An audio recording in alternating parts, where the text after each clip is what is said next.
3, 2, 1.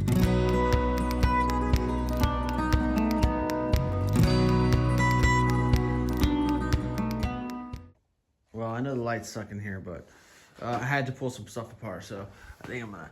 They had riveted this patch on. It looks like on both sides, and then who knows, JBL or RTV did or whatever. I'm not even judging. Do what you want, but I'm gonna pull that off. And then this patch has been my favorite.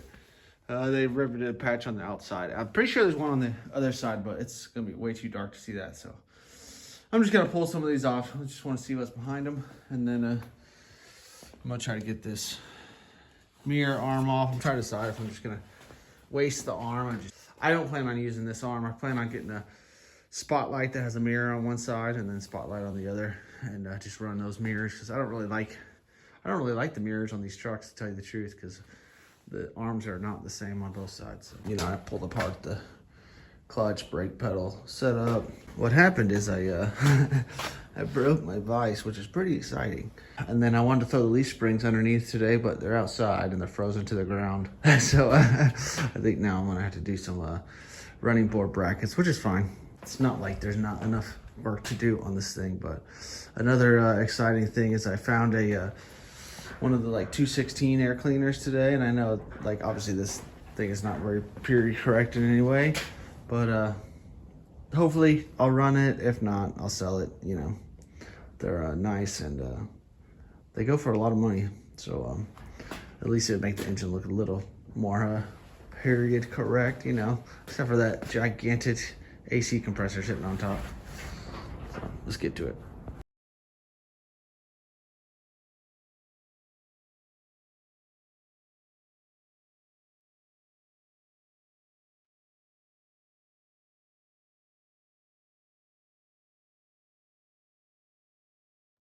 Another late night in the garage. You can tell what I was doing.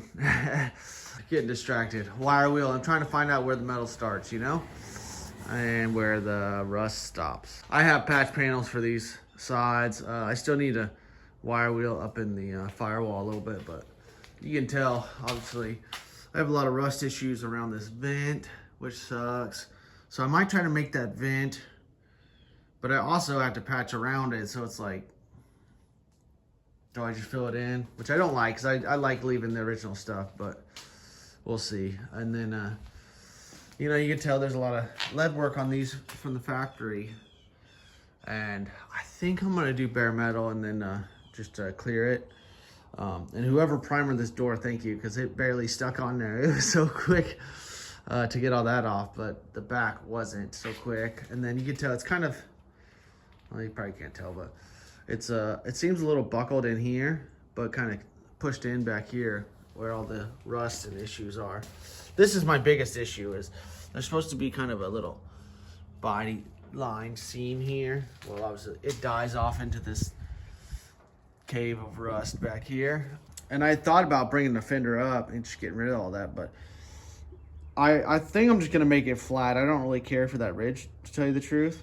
So I think I'll just make a patch and just, you know, a little 2-inch patch the whole way down and use the stock fenders. But my goal today is wire wheel everything up to the top here. I need to get the windows off before I really dig into those, because some of this glass I'm gonna reuse if it's not cracked. And but I do want to pull these off as gently as I can. I mean, some of them are rusted out, so I guess it doesn't really matter. But I also want to get these lights on in the back. I think I'll show you in another video, but factory, there would have been these little tiny lights that sit back here. And I have some bigger ones, but it's gonna go over this hole. But body wise, not horrible, you know, a couple random little holes up in here, but besides that, fairly straight. Better than I was thinking, to tell you the truth. But again, I think to keep it cheap, and I want to do a mural on it anyway. I don't even think I really want to primer it all, because that'll take some time too. I think I'm gonna do it clear. Obviously I'll sand that all down so the clear actually sticks decent, but maybe even get the front axle on today, like I showed you, or like I told you. These leaf springs were stuck to the ground out there, so I'm gonna have to get a heater out here just to thaw those out a little bit so I can knock the ice off them. And so we'll see. I also want to get the body on the mounts. The body is sitting down in the front, so it needs to come up a couple inches just so I can bolt the mounts to the frame, the Suburban mounts to a truck frame. One good thing is that the truck frame has all the holes and everything already on it. So if you get the mounts from another frame, it's not a big deal. I kind of thought I was gonna have to make all these templates and transfer it over and hopefully everything lined up, but everything's lining up perfect. Like even all the running board brackets, like I opened up all the holes to 3/8, but if you open them up, I mean, all the holes are lining up, even if the brackets all been up. So pretty happy about that. So hopefully front axle on today, hopefully strip everything except for the very top of the roof. And then obviously the passenger side is a whole nother couple days. Well, getting distracted again. I just wanted to play with something. So these are those lights that I picked up from the salvage yard. They're on the top of some big truck, but I told you I really liked them. Obviously, I really hope I can find some new chrome trim rings from somewhere, but luckily the plastic's okay. You know, it's got little cracks in it, but it doesn't look totally broken out. So obviously these are way bigger. The old ones are probably like this big and quite a bit smaller, but what I did is the original hole is a little bit less than 4 inches down. And so I measured from this body line, came down, drew it really long, because obviously these are right here, but mine are probably from here to here. But what I want to do is I want to open this door and make sure that if the door is fully open, because these open all the way out if you want them to. I want to make sure that lens doesn't stick out far enough that you'll break that lens if you open the door all the way. But my big issue is I don't know if I can open this door with the garage right here. So hopefully I can. If not, I'm going to have to go do it on the other side, because the other side has a little more room, and then transfer that measurement over here. Well, I take that back. I thought these opened all the way, but they do not. This hinge hits up in this corner. For some reason, I thought these open all the way out, but I am wrong. Unless the hinges are on wrong or something, but that's far enough for me, so I don't really stress it.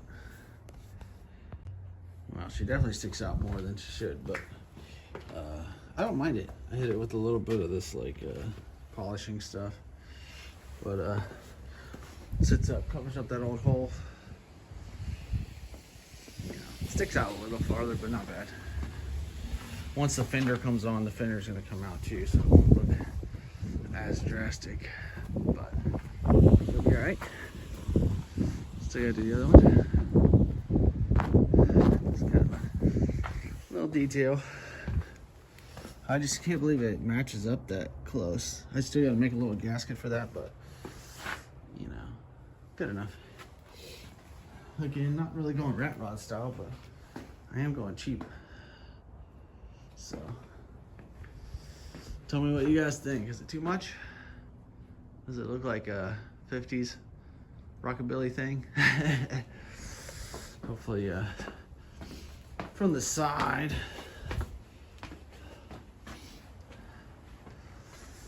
You know, from the side, it's not sticking out the back or anything. So, I think just a small little detail. You know, she stripped down as far as this side's going.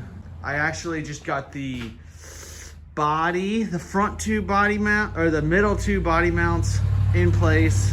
I don't even have mounts to go to it in the front. And then the rear, I just didn't get to it yet. So I'm gonna make sure the back is all straight. But that obviously jacked that front up, you know, several inches, because it was laying on the frame before. So the only thing really holding this together is the top of the body is the only thing, because there is no floor in there at all until you get underneath the seat. This is about the height that I imagine it's going to be. Obviously those tires in the back will be a lot bigger. Those are pretty small. That doesn't even look like the 28.5, but it should be 30.5-inch tires, some knobbies. The biggest downer on it so far is obviously all this rust up around the windows, and I found a bunch of, not a bunch, but a good amount, there you go, a good amount of rust up in this gutter. So having the truck bare metal, it sucks because you kind of need to cut some of this out and patch it, and I don't think I'll be able to hammer and dolly in there, so it'll be what it is, you know? And the other thing that sucks is I plan on running some little rails up on top, and they need this drip rail to sit on, so I can't get too crazy with it. I also have some holes up underneath the lead, which is apparently kind of prone to holding water and letting it rust out in there, so whatever. Slow and steady, you know, I already knew I was gonna have to patch some stuff, so it's not a big deal. Let me know what you guys think. Bare metal with some clear coat. If anyone has ever used like some Tractor Supply oil enamel clear on anything and then try to pinstripe on it, I'd be very curious, because I would love not to have to buy, you know, regular automotive clear coat just because of price, and you know, then I gotta spray it out of a gun, which sucks too, because I don't have any of my stuff set up. My goal, and I know this is a far stretch one, if I could keep the entire truck under 5,000, that'd be epic. That'd be pretty hard to do, just especially once I get into seats and some of the interior, but that'd be really cool to keep it under 5 grand. And I know a lot of people don't think that's cheap, but whatever you go to fix one of these, you'll find out real quick. 5 grand is hard to stay under on any project. So I was gonna cut the video short, but I can't resist. I'm gonna strip down this rear fender. I bought these, I think at Hershey, for $40 for the pair, but obviously, you know, they need repair. What sucks is the guy has a really nice fender, but it's the same as this one, and this is my better one. If it was the other one, maybe I'd go get it. I threw this fender on in the back, stripped it down, tried to film it, but of course I forgot to hit record. But you know, it needs some work on the bottoms, and it looks like, I think there's a little ding in here, but fairly good. Like I told you, I paid 40 for the pair, but obviously, like all of them, almost all of them, they need some work around where they mount. You know, it's pretty crusty, but it makes that rear light not look so bad whenever the fender comes out too, you know? I had these leaf springs that came with that drop axle, and I thought they'd be nice, but they're all pretty worn out. If you ever deal with these are little bushings that go in, and they're always, not always, but all the ones I've dealt with, they're like that. And the bolts are just wallowed out, and I knocked the bushings out of these and just threw those bolts in. And obviously it's all loose in there, but it's just a mounting up, and I'll have to order those. And whenever you order the bolts, they come with the bushings. So what I wanted to do is save these pieces. If you've never dealt with these, this is basically just a sleeve that's threaded, and then this pin is threaded, and then these shackles are tapered, and they sit on here, and it's supposed to move. So if it doesn't move, it's gonna wear on your taper area. And the ones in the 36, I think, were brass. These look like steel, so I don't know if they've already been replaced. But this side was, after you finesse it, you know, I used the torch on it for a little bit just to heat it up. Usually it's just crusty in there. You can just work it back and forth, but be careful if you try to clamp on it. For one, you don't want to dig in and mess up that taper. Two, if you clamp on it on this grease fitting side, you'll crack it. The other side I could not get to break loose. Luckily I had some parts from the 36 still, so I knocked that sleeve out and then put a new sleeve in, and I had a better pin, so I put another pin in. So you just have to thread these in. They have these little kind of you know, washers in there that don't really do anything. There's kind of some rubber. I think they're just dust seals more than anything. So thread these in, throw these shackles on, and then I can throw the axle up there. But I need to strip that axle down because it's still crusty where it mounts up, and I kind of just want everything's nice. Obviously these leaf springs I will break down later and clean them. I have this like oil stuff I spray on them and rebuild the springs, but I want to know that the height and everything is good and everything's sitting nice. So, well, the air cleaner came in. I know my light's all crazy, but hit it with some spray paint. I was on the fence. I just sanded it a little bit and then threw a little paint on it just to see what it looked like. Well, first I'm gonna try to sell it on eBay. I kind of wanted it on this 292 over here, But the reason I don't is because down the road I want to put either 2 or 3 little single barrel carbs on there and kind of hot rod the engine a little bit. So I'm like, why hold up this money? So if I sell it on eBay, you know, an extra $100 would be nice to throw towards the truck. I hope you guys are happy. I bought some lights for the garage. It's been so dark in here. I want to cut this running board down just so I can set it up there so I have visually enjoy looking at it. So these are longboard running boards. They're really hard to find good ones. So obviously these have some rust issues and they're long beds. So they're about 9 1/4 too long. Well, luckily I need to cut out anyway because I got some rust. This is driver's side. This is, you know, where you get out. I've obviously been doing some body work with that hammer. It was bent up right there anyway, so I tried to at least get it flat enough so that whenever I measure my 9 1/4, it's not real far off, because obviously if it dips down a bunch, it kind of throws your measurements off. But the downer is that it kind of like, you can see it kind of like bows this way naturally, and I wish my hole was back here and then it would just be a nice straight cut. Well, it's not. And so what I'm gonna have to do is like cut and kind of like Z cut it a little bit so that this slides forward, but I still maintain that bend. So, you know, a little more work, but it's whatever, you know. Like I said, cheap truck. So my biggest downer for today is eBay just destroyed me with taxes. So I don't know if I'll be selling with them anymore, because marketplace, you know, you don't get taxed like that, but they just took all my money. So that kind of hurts my budget. Let me show you what to expect when you're trying to fix old crap.